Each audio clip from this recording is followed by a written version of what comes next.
This is the world number one magpie crane swan, and I'm about to show you how he sent the entire chess world into a frenzy, clinching his 19th world chess title. Unreal scenes in Qatar. This is the rapid play. This is the first game I'm bringing you this video. First of three. He's playing Alexei Srana. He's got the white pieces and he doesn't go main line here. With pawn d4, he brings out this bishop, playing a kind of Italian game, but in the Sicilian structure. Two more fantastic games to come. Magnus getting the job done here. It's just unlike anything we've ever seen. This is all standard looking stuff. Castles, both players getting their bits out. Great etiquette at the board here. Magnus getting the final pony into the game, and d5 breaks in the center.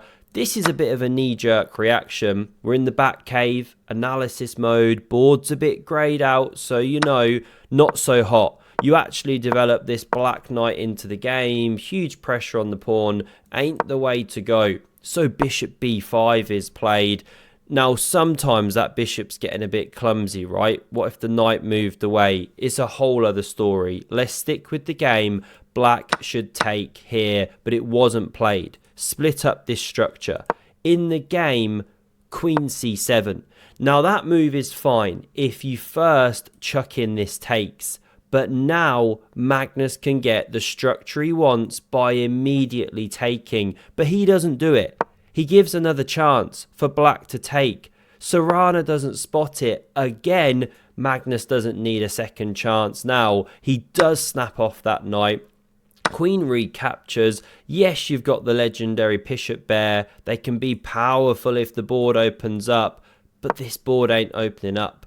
Knight's now kicked back. And Magnus sets up this wonderful connect four. Wins himself a night out on the town, disco dancing with the Blitz co-champion Jan Nepomniachtchi. Blitz going on right now, by the way. I'll be bringing some of those recaps later and tomorrow. Do hit subscribe if you haven't already. And now we see takes on d4, knight recapturing. Pawn takes looks really natural, but I love this move. Something so much more dynamic about it. Queen kicked back, and this is always on the cards. Don't do it straight away. Not actually so good. You know, rooks are doubling on the f-file, big black center on the way, and so on. Sorry, knock at the door. 1 minute. Sorry about that. Back in the room. My oldest son's broken his collarbone, poor lad. So we got a couple visitors. I got to get on my bike in a minute. Let's get this recording quick done. The things I do for Epic Chess, right? Hope you're enjoying the recaps. Do drop a like if you are. Bishop g5 is played here. Going for that pawn, and you've got to be playing pawn f6 here. It's not like you can back away. You do have to take, right? Because of the double threat. And then how much more dynamic is this position for black? Some open lines to work with, an advanced knight, etc. But this ugly passive move is played, and now Magnus can rotate the knight around. f6 no longer working, bishop drops back, and the difference between this line and the last is you've got the extra support of the knight. So now you can't take here. With the knight back here, you could take in the center. Black's doing good. Can't do it here because you can take this sort of thing. You're dominating the square. So this no longer possible. Srana's tied down. He spawns the seahorse. a5 from Magnus, nibbling away on the queen side. This one centralizes. Normally you want to keep that dark squared bishop, but Magnus understands that the space and the better pawn structure is just more powerful. Look how tied down these cannons are. You know, they want to gallop free, blast the enemy. This is how the game proceeded. Finally, Magnus gets this move in, and it's well timed, right? No big center there for black, unless you take with check. Don't do that. It's not the way to go. This is therefore played, and now pawn f6 kicks back the queen. Rook b8 played, going for some counterplay, but Magnus, cool and calm as a chess cucumber, shuts it all down, and before you can say, let's have a big chess beach party, he gains space. Rook b6 lifts, pressuring on pawns, defending here, but to no avail. Magnus in control, d-pawns attacked, defended, Chewbacca's favourite move on the board, the Wookiee one, and it's part of the master plan. Defend this pawn some more, free up the queen. Srana's going for this very slow manoeuvre to c7. Magnus brings the knight around, and look at the positional domination. You just know you're dead already. But you can't resign the game. You've got to play a few more moves. Magnus now crashes through. I mean, could he have tried rook d8 to defend? Didn't explore this. No. Pawn collapses here. Fine. So this rook has to get out the way. Open up some defense. Countering here. Magnus crashes through.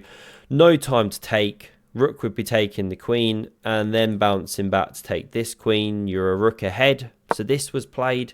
Knight c5. What else? Knight d7, go into Forktown, population Alexei, and you just can't play this. You've got to blockade here. Then you lose a pawn. This is a threat. So you cover a little bit. Still you can do it. Something like this. And the pieces just come flooding into the game. 2, 3 passed pawns. I mean, come on, it's ridiculous. So dead and gone. This was played, but it's just a miscalculation in a dead lost position. You can take back the queen, but rook recaptures, game over. White's a rook ahead. Truly impressive from Magnus. Love this little system, by the way. Well worth a look into. Didn't Fischer used to play a bit like this sometimes with the bishop on c4? Let's jump to the next game. This is exciting. Yaz Khan with the white pieces. He's the youngest something or other. I can't remember. Grandmaster, International Master, fastest to something. Really, really strong. Really exciting player. I mean, he can play literally brilliancies at his age. 14 years old. Plays a solid, steady Roy Lopez, named after J-Lo's uncle.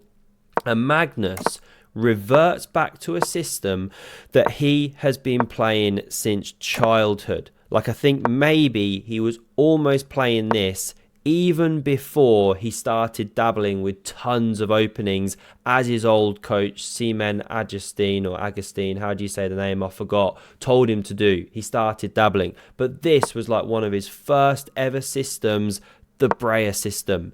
You put the knight back. It's kind of passive, right? White gets everything they want in the Roy Lopez, but here's the twist that Magnus puts on it. After rook e8, knight f1, bishop f8, it's serious grandmaster chess. Knight g3, everyone in his chess dog plays pawn g6, takes control of the square, prepares the fianchetto, bit of c6, queen c7 action coming, maybe c5 even, okay. That happens in like 3,100 games in the Chess.com database. But Magnus here plays a move, played less than 1% of the time. A5.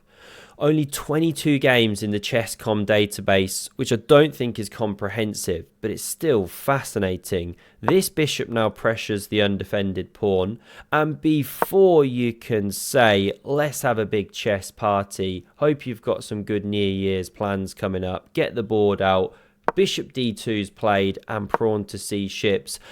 And you're about to witness just a masterclass in positional understanding, pawn structures, plans. I'm highlighting some moves, right? If I just play through the moves, it's like, okay, great, but how hard would it have been to do it yourself with black? What's the plan here? Do you push the pawn? Bring the rook to the open file?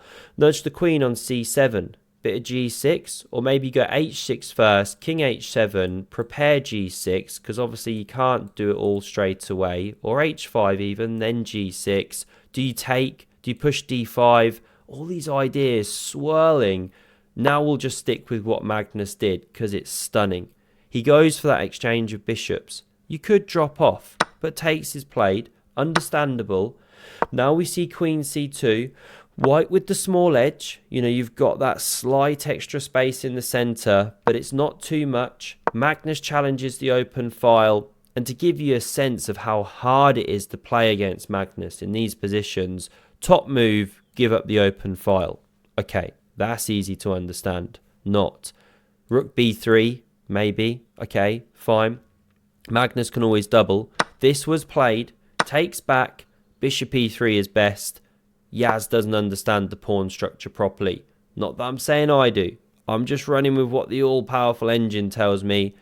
This makes some sense. Open the bishop here, but you gave some squares here, and it's the wrong timing to do it, apparently. Magnus now takes, rook recaptures. These knights come swarming into the game, pawn under fire, and so this guy backs up to cover. Knight spinning around now, bishop e3, g6, that one from earlier. Sometimes this is a theme. Not yet. Knight f1, Magnus also manoeuvring. It's just stunning to behold. Exchanges the dark squared bishops.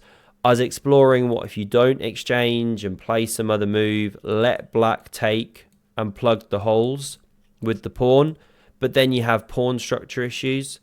So it's just no fun whatever you do. How do you even suggest what you should have done differently? It's just so good from Magnus. Bolsters the centre. Now goes a4 to stop knight b3. Knight f1. Rook d8. He's in irresistible form right now. Magnus Carlsen. Probably this is best. But then Magnus invades. Pressure. Covered like this, let's say. But then a different kind of invasion. Knight e3 to d4. Or e6 rather. Queen might come in. It's just beautiful chess. This was played. Giving a pawn. Love the idea. The ingenuity. Open up the c4 square for pieces, and it does send Magnus a bit wrong. He should go rook d4 to cover some points, but he doesn't do it straight away. Plays h5. We all love a bathtub, but you sometimes have to take your time to run it. This was now a strong move. Missed. You do pick up a pawn here. Amazingly, black still remains better. Kind of understandable, because Magnus has now taken over the centre. Got the advanced knight and rook, some dark squared themes in the air. But okay, that was the shot. Missed. This played so logical, pressuring a pawn, but Magnus can now activate the rook, cover all bases. Rook a6, queen b7, rook attacks the queen, she dodges away. Invasions going on down the d-file, what to do? Low on time, you're playing the goat of chess. Rook d2 invades. We get 3 in a row. Excellent moves, only moves to keep a big advantage, and you just can't go for this endgame. The d pawn's way too fast, something like this. So the check is given. Queen now backs off from that square, threatening to invade. No chance. Magnus gets them off the board. His fans are bleating away. Wins another pawn. Swings behind this one. He's now 2 to the good when the smoke clears. It's too much. Here we see resigns. Respect from Yaz for his older and GOAT opponent. What to say? Magnus is going to win this end game. 2 pawns is too much. He's -3 and a bit, coming on -4. Jump to the final game. We went to the last round. He was playing Anish Giri. He had white, and all he had to do is secure a draw. Now, I think I've heard them talk about the Alapin being a real draw weapon at the highest level. Don't ask me why. It's beyond me. But these guys know their theory. They know their stuff. If you're playing with white and you want to shut it down to a draw, well, you can probably do so, right, at this level of chess, especially when you're playing Drawnish Giri. Sorry, Giri, but do check out his latest book. It's excellent. Knight centralizing. This one hops in. There you have it. Draw agreed. Maybe Magnus offered it. I don't know. Probably. What to say? It's just a dead level position-ish. If anything, white's a bit better, right? Space, better knight, so on, whatever. It's just a game. There was play left in it, of course, but Magnus takes the draw, and with it, the tournament. There's the standings. He finishes clear point ahead. Only game he lost was because he was trying to force the game to continue against Artemiev, who tried to shut it down to a draw. MVL ran him close. Who else did he draw with? Arjun. That was hard for, almost eked out the win, and then he draws with Giri. Otherwise, it was just dominant. You run out of superlatives. Blitz started today. Hugely excited. Can't wait. Hope you enjoyed this one. Smash subscribe if you did, and have a look at the video on screen if you want some more epic chess. Cheers.